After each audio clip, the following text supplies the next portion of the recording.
Good afternoon. My name is Larry Giantonio, and I work for the Manhattan Star Academy, and welcome to StarLight Sessions. Today I'm here with Megan Fucci, who is one of our speech pathologists here at MSA.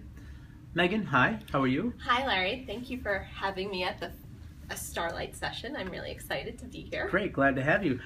Tell us a little bit about yourself and what you do. Okay. So I'm a speech pathologist here at Manhattan Star, and I have been practicing for 15 years in the field of speech and language pathology in numerous capacities.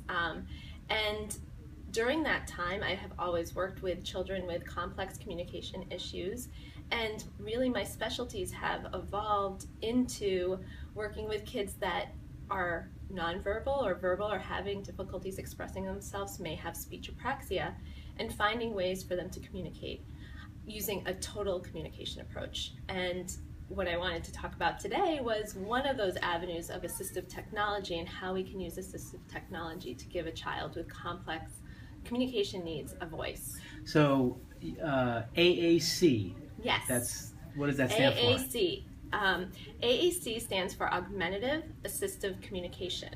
So a lot of people have the misconception that using AAC or alternate means of communication, such as technologies such as picture communication systems or iPads or dedicated devices, will actually not encourage a child to use their actual verbal skills. However, AAC is giving a child the alternative of communication so they can have a voice. And here at Manhattan Star, we really feel that every child has a voice, and we really want to find their voice so they can tell us what they want, what they need, and can learn.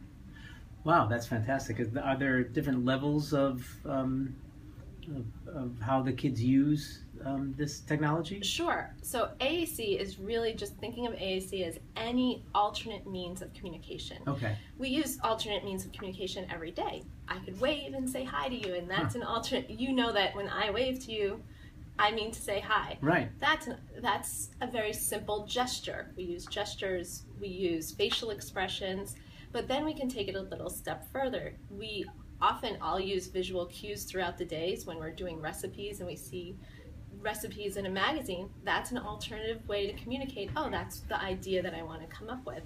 And the same things with kids. We can use pictures to help them understand language and express language. As language develops, you first have to understand it and then express it. And if you can't do it verbally, then maybe you can do it through showing a picture, pointing to an object. But then with the technological advances that are going on today, we have the availabilities of iPads and higher technology and at our fingertips, and to access that so much quicker than we were able to do even 3 years ago. That's amazing. It kind of sits in with what I've come to learn as like a coined phrase, blended learning in the classroom. And this actually fits into that quite nicely. Absolutely. All AAC is looking for alternate ways to really hear a child's voice. So here at Manhattan Star, we do that through the smart boards and giving them visual cues through the day. We do that through picture schedules to help them know and anticipate.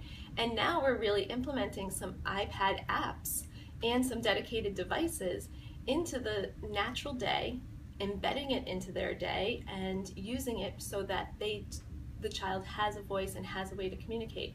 They might not be so efficient at it, and that's okay. We're all learning and we're all, right, growing with it. But if we model using the device and if we have it accessible for them and have their talkers with them at all times, we're starting to hear a lot of voices. So it's great. It's really exciting. That sounds amazing, and I look forward to seeing it in action down the road. Absolutely. And we'll have to follow up down at some point, have another session with you I'd love here it. at StarLight.